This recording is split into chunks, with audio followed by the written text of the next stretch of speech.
Let's say that we want to find some numbers which upon multiplying will give 150. What numbers you can get? 30 and 5 both, if you multiply them you will get 150. 15 and 10 you multiply them and you will get 150. 75 and 2, 25 and 6. So like this you can find so many numbers that upon multiplying will give us 150. Now just focus here and see which type of numbers you have used here. You have used composite number and then prime number. You have used here both are composite numbers. Here one composite and then one prime number. So you are using both numbers, composite numbers and prime numbers. Okay. So this is the reason, that's why you are getting so many different numbers that upon multiplying will give 150. But if you use only prime numbers, then you will not get different numbers. You will get always the same numbers.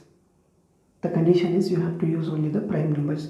So what are the prime numbers that upon multiplying will give us 150? So they are 3, 5, 2 and 5. Only these 4 prime numbers upon multiplying will give us 150.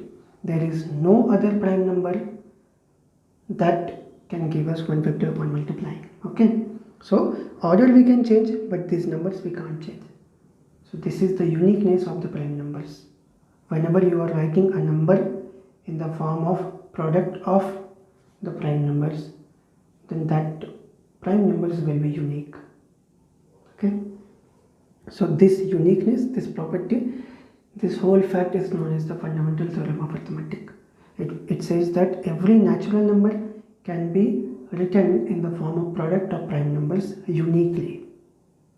Okay. Uniquely means it can't be changed. The prime numbers cannot be changed whichever are used in that product.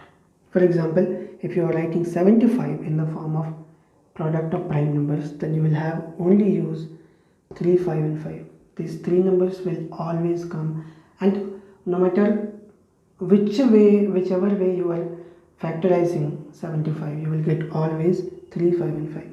So this is the uniqueness of prime numbers. This whole fact is known as the fundamental theorem of arithmetic. Okay. So now order, except for the order, see, orders of the numbers can be changed. 3, 5 and 5 you can change them. 5 into 5 into 3 you can write it like this also, and you can write also like this, that 5 into 3 into 5 you can write. So order you can change, but you cannot change the numbers. That is the whole point. So what is the standard way how we will write the prime factorizations or the product? So we will always use the smaller number first, and after that the greater numbers. For example, 150 is here. So for 150 we have the prime numbers 3, 5, 2 and 5. So we'll always write the smaller number first and then the bigger number, 2 into 3 into 5 into 5. Similarly 400 will write 2 into 2 into 5 into 5.